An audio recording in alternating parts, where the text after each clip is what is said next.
Subscribe कीजिए दोस्तों हमारे चैनल को। नोटिफिकेशन पाने के लिए बेल आइकन को प्रेस कीजिए। Good morning student, welcome to online class. आज के हमारी क्लास है 6th क्लास। सब्जेक्ट हमारा साइंस, टॉपिक है हमारा भोजन के घटक। ठीक है, जैसा कि हम जानते हैं कि सभी जीवों को जीवित रहने के लिए भोजन की आवश्यकता होती है, लेकिन केवल पौधे ही ऐसे जीव हैं जो अपना भोजन स्वयं बना सकते हैं। इसके अलावा मानव सहित अन्य जो प्राणी होते हैं वो अपना भोजन स्वयं नहीं बना सकते। पहले भी बताया मैंने कि ये अपना भोजन पादपों व जंतुओं से प्राप्त, अन्य पादपों व जंतुओं से प्राप्त करते हैं। और ये जो पादपों और जंतुओं से प्राप्त होने वाला जो भोजन होता है वो अनेक पोषक तत्वों से मिलकर के बना होता है। उसमें अनेक पोषक तत्व होते हैं। वो पोषक तत्व कौन कौन से हैं, भोजन के घटक कौन कौन से हैं, उन्हीं के बारे में आज अपन इस लेसन में पढ़ेंगे। ठीक है, चलो देखते हैं कौन से हैं वो घटक। भोजन के घटक,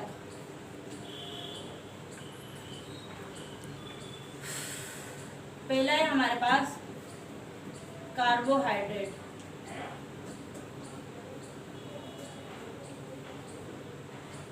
पहला घटक कौन सा है?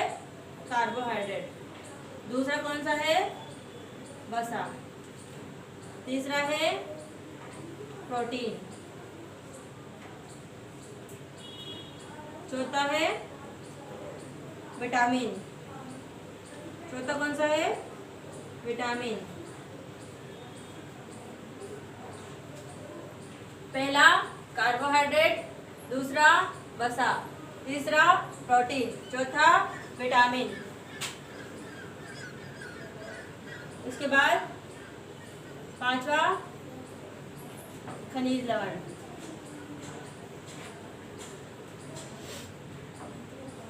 ये सभी क्या है? भोजन के घटक। इन्हीं सभी से मिलकर हमारा भोजन बना हुआ है। इन्हीं सभी को क्या कहा जाता है? पोषक तत्व। क्या कहा जाता है इन्हें? पोषक तत्व। ठीक है, कौन कौन से पोषक तत्व? दोबारा से देखना, कार्बोहाइड्रेट, वसा, प्रोटीन, विटामिन। छठा है हमारे पास जल। जल भी है इसमें, जल और खनिज लवण। ये सभी क्या है? पोषक तत्व। इन्हीं सभी से मिलकर के हमारा भोजन बना हुआ है। चलिए नोट कीजिए इनको।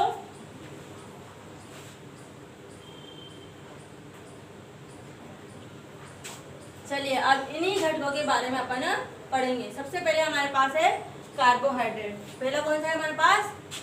कार्बोहाइड्रेट।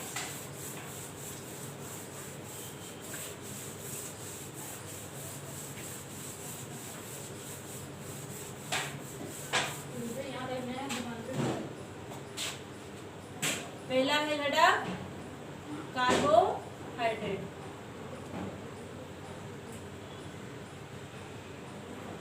ये जो कार्बोहाइड्रेट होते हैं वो कई प्रकार के होते हैं।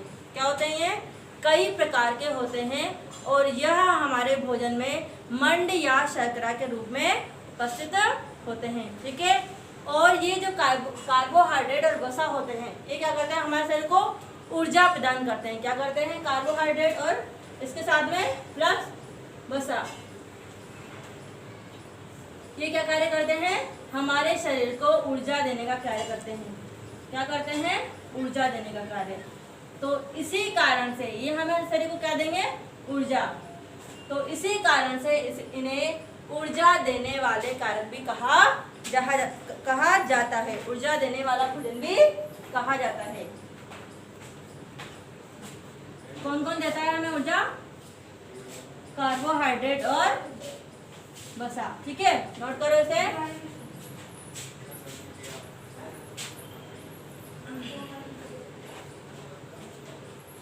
इसके बाद है हमारे पास दूसरा, कार्बोहाइड्रेट हो गया, वसा हो गया, उसके बाद है हमारे पास प्रोटीन।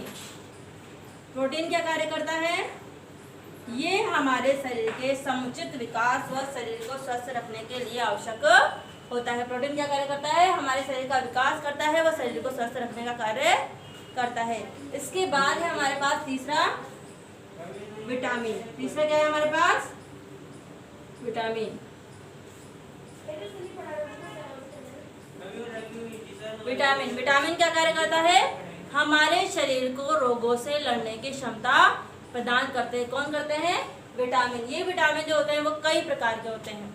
चलिए देखते हैं कौन कौन से होते हैं।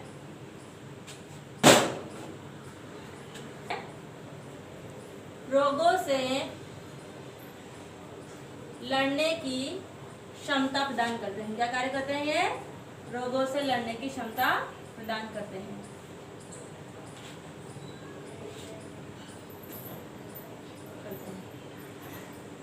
ठीक है।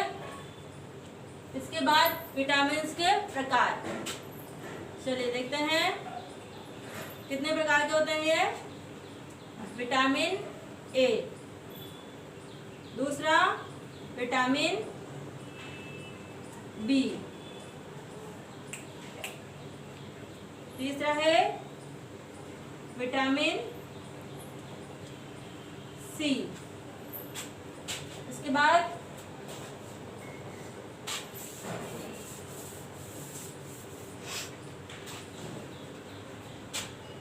चौथा है विटामिन डी,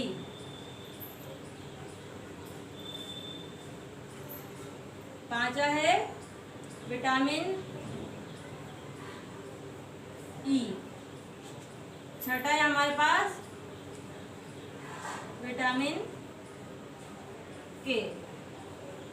इस तरह से विटामिनों के कई प्रकार होते हैं। कौन कौन से होता है? Vitamin A, vitamin B, vitamin C, vitamin D, vitamin E, vitamin K. और विटामिनों का एक समूह क्या कहलाता है? विटामिन बी कॉम्प्लेक्स कहलाता है।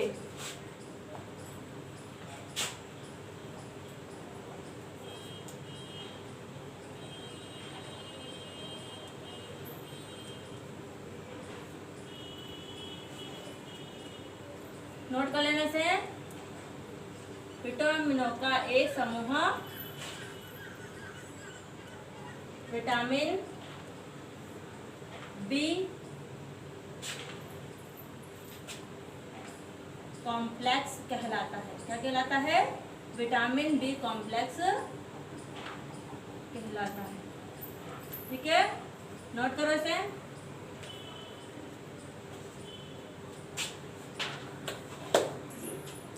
इसके बाद हमारे पास एक और होता है रुक्षांश। क्या होता है?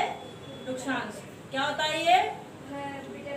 यह एक प्रकार का आहारी रेशा होता है जो बिना पचे भोजन को हमारे शरीर से बाहर निकालने का कार्य करता है। परिभाषा नोट करो। रुक्षांश क्या होता है? यह एक प्रकार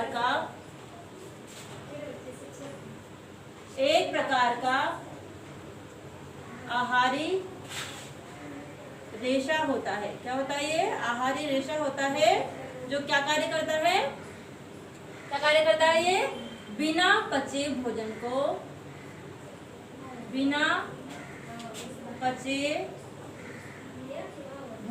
को शरीर से बाहर निकालने का कार्य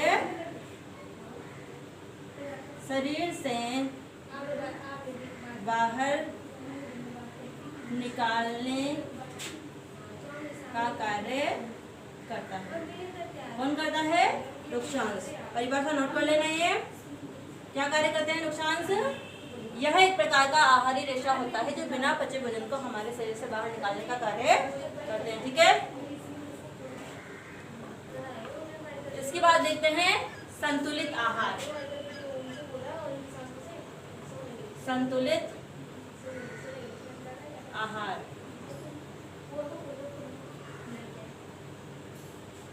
ऐसा आहार जो सभी पोषक तत्वों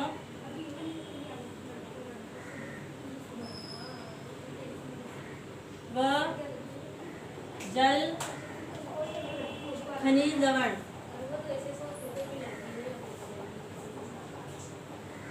आदि से मिलकर बना हो। क्या कहलाता है वो?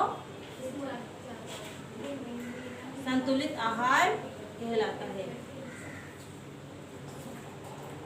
संतुलित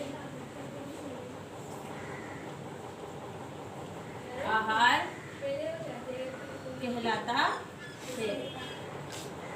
ऐसा भोजन या ऐसा आहार जो सभी पोषक तत्व प्रोटीन, कार्बोहाइड्रेट, विटामिन, जल, खनिज लवण सभी हो सकते हैं, इन जल व खनिज लवण आदि से मिलकर के बना होता है, वो क्या कहलाता है? संतुलित आहार कहलाता है। नोट करो से। इसके बाद है अभावजन्य रोग। अभावजन्य रोग क्या होता है? ये लंबी अवधि तक भोजन में एक पोषक तत्व की कमी हो जाने पर उनसे होने वाले, कोई सा भी तत्व हो सकता है, उनकी कमी से होने वाले रोगों को क्या कहा जाता है? अभावजन्य रोग कहा जाता है। ये कौन कौन से होते हैं? ये जैसे कि मान लो विभिन्न प्रकार के विटामिन है, तो उनसे होने वाले रोग कौन कौन से, उसके बारे में देखते हैं अपन एक सारणी के माध्यम से। चलिए देखते हैं।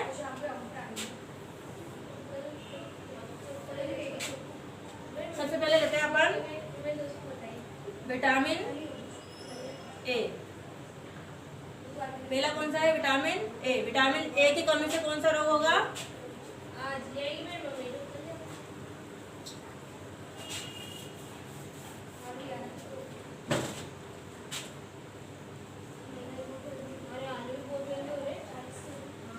यहाँ पे आ जाएगा रोग, होने वाला रोग, और इधर लक्षण। सारणी बनानी सभी को। ये विटामिन ए की कमी से होगा रोग क्षीणता।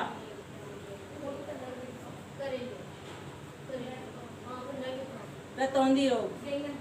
लक्षण क्या है इसके? दृष्टि कमजोर हो जाती है। दृष्टि क्या हो जाती है? इससे कमजोर हो जाती है। रात्रि के समय हमें जो है कम दिखाई देता है, दृष्टि कमजोर हो जाती है। ठीक है।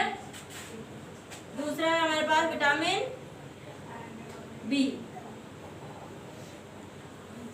विटामिन बी कौन सा रोग होगा इससे? Beriberi. लक्षण है इसके, पेशियां जो हमारी क्या हो जाएगी? दुर्बल हो जाएगी। इसमें क्या हो जाएगी? पेशियां दुर्बल, कमजोर हो जाएगी। ठीक है। ठीक है। इसके बाद है विटामिन सी। विटामिन सी, इससे कौन सा रोग होगा? स्कर्वी। ठीक है। कौन सा रोग होगा इससे? स्कर्वी। लक्षण है इसके, मसूड़ों से खून निकलना।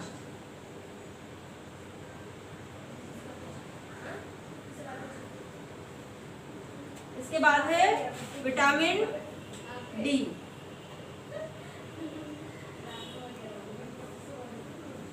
कौन सा रोग होगा इससे? रिकेट्स।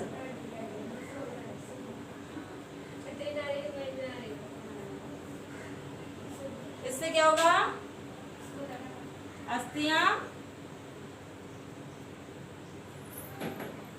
मुलायम होकर मुड़ जाती है, मुड़ जाती है। ठीक है। नोट करो ना पहले। पहला है विटामिन ए। विटामिन ए की कमी से रोग होगा रतौंधी। विटामिन बी से बेरी बेरी। विटामिन सी से स्कर्वी। विटामिन डी से रिकेट्स। रतौंधी में क्या होगा? दृष्टि कमजोर। विटामिन बी में पेशियां दुर्बल। सी से स्कर्वी से मसूड़ों से खून निकलना। चौथा है विटामिन डी से रिकेट्स। रिकेट्स से क्या होगा? अस्थियां मुलायम होकर के मुड़ जाती है। नोट करो ना। इसके बाद अगला टॉपिक है हमारा खनिज लवण। खनिज लवण, इनकी हमारे शरीर को बहुत ही कम मात्रा में आवश्यकता होती है। और ये खनिज लवण कौन कौन से हैं? जैसे कि मान लो फास्फोरस है, कैल्शियम है, ये सभी क्या है? खनिज लवण। इनकी हमारे शरीर को आवश्यकता होती है। बहुत ही कम मात्रा में इनकी आवश्यकता होती है, लेकिन ये हमारे शरीर के लिए अनिवार्य व आवश्यक होते हैं। ठीक है। यहाँ पे हमारा पाठ खत्म हो चुका है। इसके क्वेश्चन आंसर आपको करने हैं और व्हाट्सएप नंबर पे सेंड करना है। ठीक है।